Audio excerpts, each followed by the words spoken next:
We have already looked at how the world fared in 2022 in our previous episode. But what we didn't cover in that episode was the significant events and policy undertakings from a more domestic perspective, which means in this episode we shall analyze what we believe have been the defining moments for India in the year 2022. Now, people, due to time constraint, we might not be able to include every specific major event here. So kindly let us know in the comments below what you think could have been included in this list and why. Number 1. The richest man that ever lived.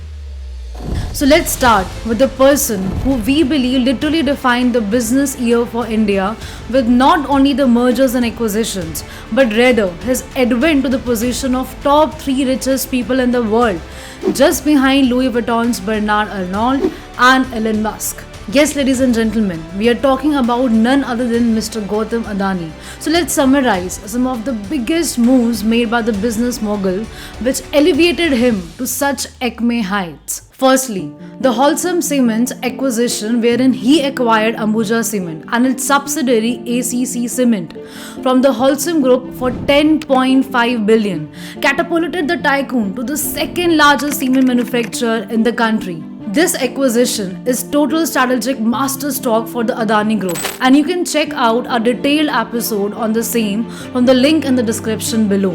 But to put it simply, the Adani Realty and infrastructure businesses, which have backed big projects like Ganga Expressway and NHAI projects in Chhattisgarh and Telangana, make them their own customers to fulfill the cement demand and thus achieve economies of scale. Secondly, the takeover of the NDTV News network by Gautam Adani puts him in the driver's seat to compete with Network 18, which belongs to Reliance Industries, thereby completing yet another media house corporatization. This deal has surely provided Mr. Adani some edge in the business tycoon wars, with the 5 news channels which come under the NDTV network banner, as well as wide audience reach owing to the network being one of the most popular news destinations. Thirdly, to top the milestone, then Adani Green Energy Limited has already become the world's largest solar energy producer. Mr. Adani won the bidding war to the highly anticipated and highly lucrative Dharavi redevelopment project, which I highly suggest you check out from the link below. Therefore, it's safe to say that Mr. Adani took the Indian market by storm in 2022, and we shall be eagerly waiting to see what more he has in store for us as well as his competitors going into the new year. Number 2. The pilot launch of central bank digital currency. One of the biggest headlines in economic terms has been the introduction of CBDC's pilot program by the RBI. This pilot program is to test the grounds for any unforeseen hurdles and issues which the digital currency might face once it is launched in its full-fledged avatar later. Again, you can watch our detailed episode on CBDC from the link down below. But to cut short all the fluff, first of all, CBDC will help in reducing the cost for printing physical money, which sets back the RBI by almost 5,000 crores each year and can even go up as the demand for small denominations of physical cash increases. Secondly, it will help fill the holes which still persist in the existing UPI-based transaction system. The transaction failure rate of UPI still persists at 1.2 to 1.3% of the total transactions, which ultimately leads to the either loss or delay of billions of rupees stuck in for settlement. Thirdly, CBDC will help to further the concept and cause of digitization in the country, which not only helps in lesser complexities in monetary management, but also introduces a layer of transparency, which as a result lowers the rate of cyber thefts in the ecosystem. Fourthly, CBDC will also assist in reducing the overall probability of credit or liquidity risk which might occur in the face of Indian commercial banks. This is clearly evident from Russia's case, so mitigating such risk which might upturn the economy are most imperative. The CBDC system could be a game changer if implemented with meticulous planning and can contribute in elevating India's economy one step further in the digital domain. Number 3. India finally gets 5G. 2022 finally saw India's 5G auctions and thus the rollout of the technology in the country, although slowly and steadily. India's wait for 5G has been long and tiresome as countries like USA and China received the technology in 2018 and 19 respectively. Heck, even Sri Lanka got 5G before us, in spite of the fact that the country is embroiled in crisis. So obviously there have been hurdles and controversies surrounding India's 5G adoption. So let's go through these very quickly. Number 1. The biggest controversy surrounded 5G has been the allotment of spectrum to private captive players. This announcement received a lot of flack from the telecom companies like Airtel and Vodafone, since they will be losing a major income stream in the form of enterprises to whom they used to provide their services. Number 2. The second most significant argument which drove the 5G technology's lethargic pace was the high reserve prices set by the government, which the telecom operators did not find lucrative enough to make up for the cost associated in the model. Number 3. And then there was a suit filed by actress and environmental activist Juhi Chawla in Delhi High Court against the implementation of the technology, stating that there was sufficient reason to believe that the radiation from the 5G towers is extremely harmful and injurious to health and safety of the people.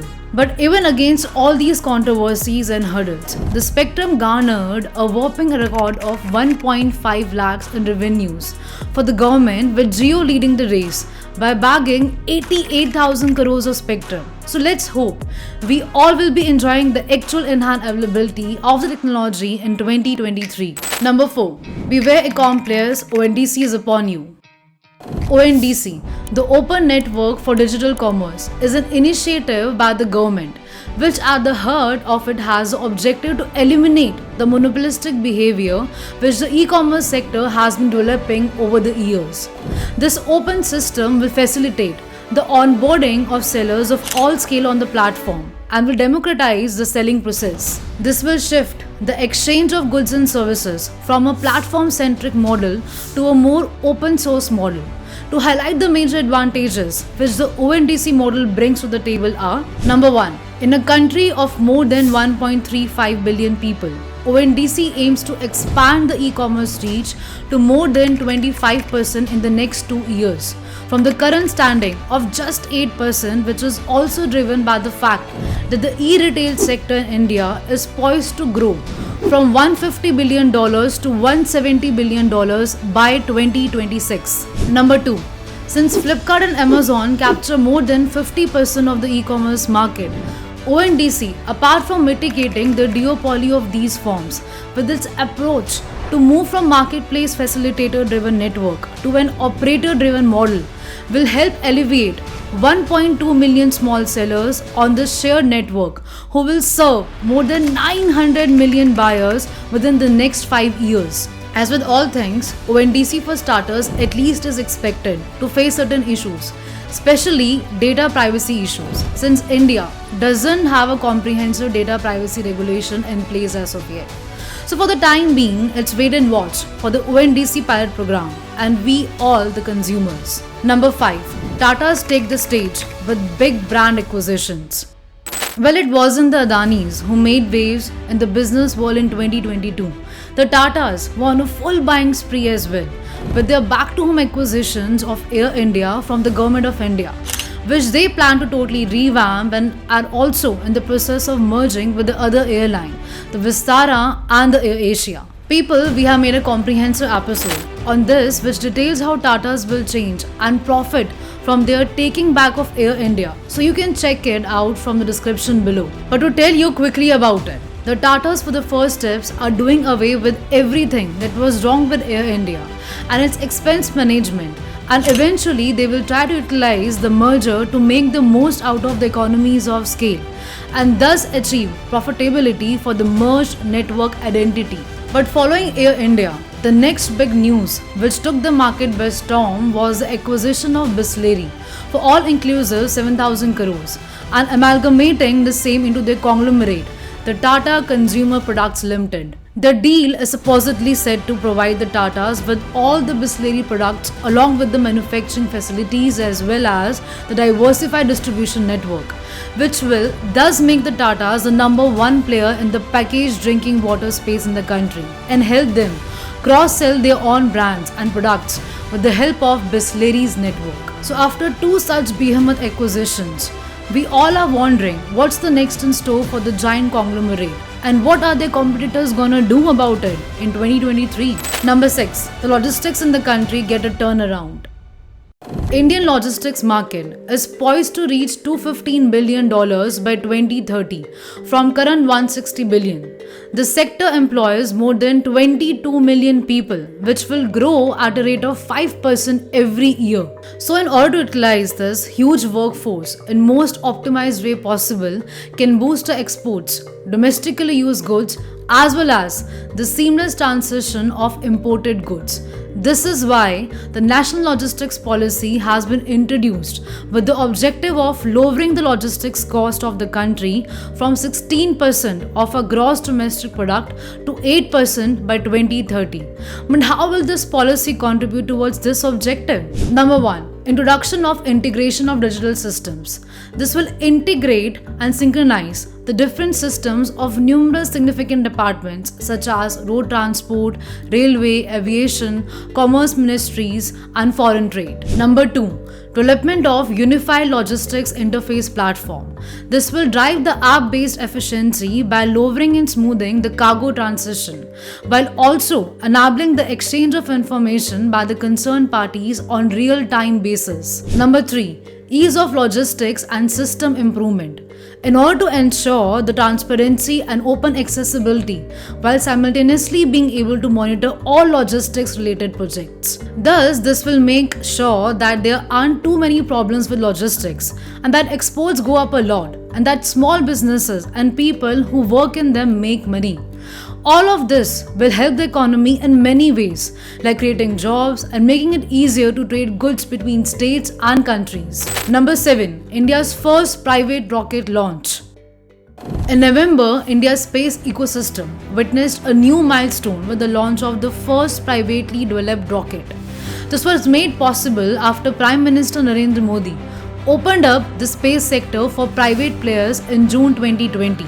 Which enabled unlocking of the immense potential of the Indian space sector. The rocket, which was launched successfully, has been developed by a space startup by the name Skyroot Aerospace, which was founded by two former ISRO engineers in 2018 and has raised $68 million in funding so far. This rocket launch is also significant for India because this will help in testing and validating the technologies that will be used in the Vikram orbital space launch vehicles in the future, as well as providing relevant inputs to ISRO counterparts as well.